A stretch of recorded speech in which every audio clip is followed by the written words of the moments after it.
कभी कभी कोई घटना मनुष्य के जीवन की सारी योजनाओं को तोड़ देती और मनुष्य उस आघात को अपने जीवन का केंद्र मान लेता।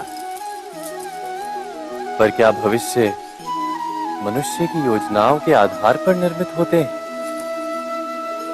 नहीं। जिस प्रकार किसी ऊंचे पर्वत पर सर्वप्रथम चढ़ने वाला उस पर्वत की तलाई में बैठकर जो योजना बनाता है, क्या वही योजना उसे उस पर्वत की चोटी तक पहुंचाती है?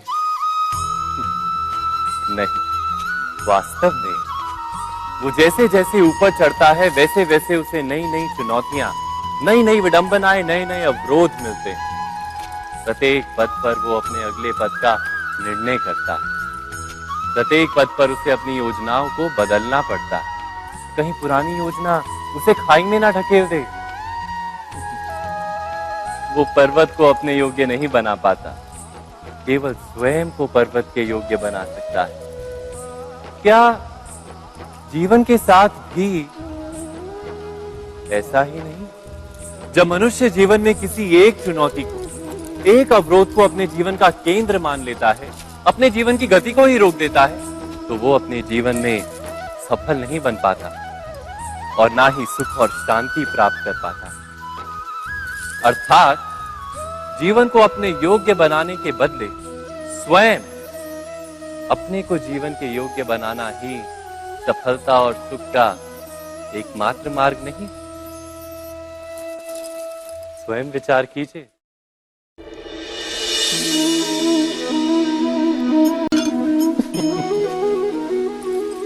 कभी कभी कोई घटना मनुष्य के जीवन की सारी योजनाओं को तोड़ देती और मनुष्य उस आघात को अपने जीवन का केंद्र मान लेता।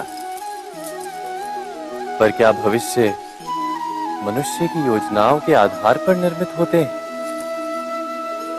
नहीं। जिस प्रकार किसी ऊंचे पर्वत पर सर्वप्रथम चढ़ने वाला उस पर्वत की तलाई में बैठकर जो योजना बनाता है, क्या वही योजना उसे उस पर्वत की चोटी तक पहुंचाती है? नहीं। वास्तव में वो जैसे जैसे ऊपर चढ़ता है वैसे वैसे उसे नई नई चुनौतियां, नई नई विडंबनाएं, नए नए अवरोध मिलते हैं। प्रत्येक पद पर वो अपने अगले पद का निर्णय करता है। प्रत्येक पद पर उसे अपनी योजनाओं को बदलना पड़ता है। कहीं पुरानी योजना उसे खाई में ना ढकेल दे।